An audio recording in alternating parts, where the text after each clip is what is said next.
Rythme scolaire, rythme éducatif, rythme biologique de l'enfant.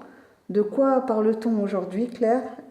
L'aménagement du temps de l'enfant peut-il se construire en respect des rythmes biologiques de l'enfant? Et comment peut-on faire?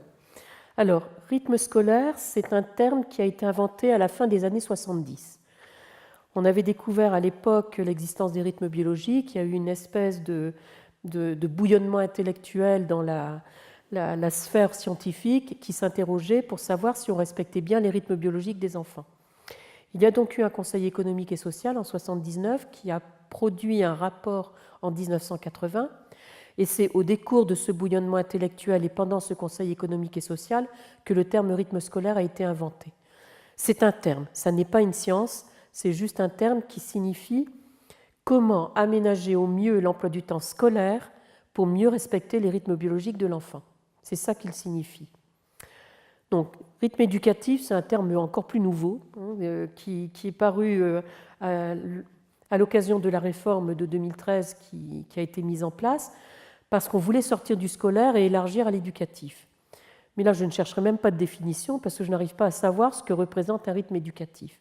Les rythmes biologiques, c'est évidemment ceux que l'on connaît, ceux qui ne peuvent pas être réformés, justement, puisqu'ils sont génétiquement programmés. Ils font partie d'un programme génétique que chacun possède, donc on ne peut pas les bousculer, on doit les respecter. Donc de fait, c'est le respect de ces rythmes biologiques qu'il est important de faire à travers l'aménagement des temps. Ce que je voudrais dire par rapport au rythme scolaire, c'est que c'est un terme qui me dérange un tout petit peu, puisqu'il ne s'intéresse qu'à l'emploi du temps scolaire.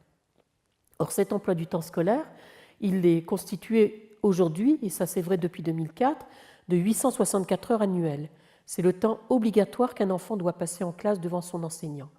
Or, 864 heures, ça ne représente que moins de 10% du temps de vie total de l'enfant, puisque le temps de vie total d'un enfant, c'est 24 heures que multiplie 365 jours, c'est-à-dire au total 8760 heures. On voit bien que 864 heures, c'est moins de 10% des 8760 heures. Et c'est la raison pour laquelle, effectivement, je privilégie l'aménagement des temps de l'enfant, parce que si on veut respecter ces rythmes biologiques, les rythmes biologiques d'un enfant, ils fonctionnent sur 24 heures. Ils ne fonctionnent pas sur les quelques heures de classe. Ils fonctionnent sur des temps beaucoup plus longs. Eh bien, c'est l'ensemble des temps qui doivent être aménagés absolument pour répondre le mieux possible à ces rythmes biologiques. Et c'est important de le faire parce que ça permet de montrer qu'il n'y a pas qu'en classe que des choses doivent être aménagées. C'est avant la classe, c'est après la classe, c'est sur le temps de midi, mais c'est également les parents qui ont une lourde responsabilité par rapport à ce respect des rythmes biologiques. Donc aménager les temps de l'enfant, c'est prendre en considération tous les temps de l'enfant, celui pendant lesquels il dort, pendant lesquels il est éveillé, et son éveil, c'est du moment où il met le pied par terre le matin jusqu'au moment où il va se coucher le soir.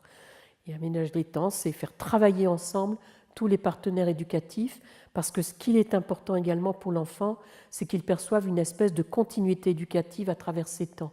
Ce sont des temps qui sont tous imposés par les adultes. Ce n'est pas lui qui décide de quel temps il veut faire, etc.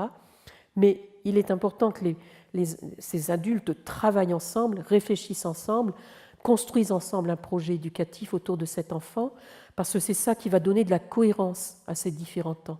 Et c'est en donnant de la cohérence à ces différents temps que cette continuité éducative sera perçue par l'enfant. Il s'apercevra que ce qu'il apprend en classe, il peut éventuellement l'utiliser en dehors de la classe. Ce qu'on lui dit à la maison, il y a des moments où il doit pouvoir s'en servir en classe également. Donc c'est cette continuité-là qui est importante de faire à travers l'aménagement de ces temps.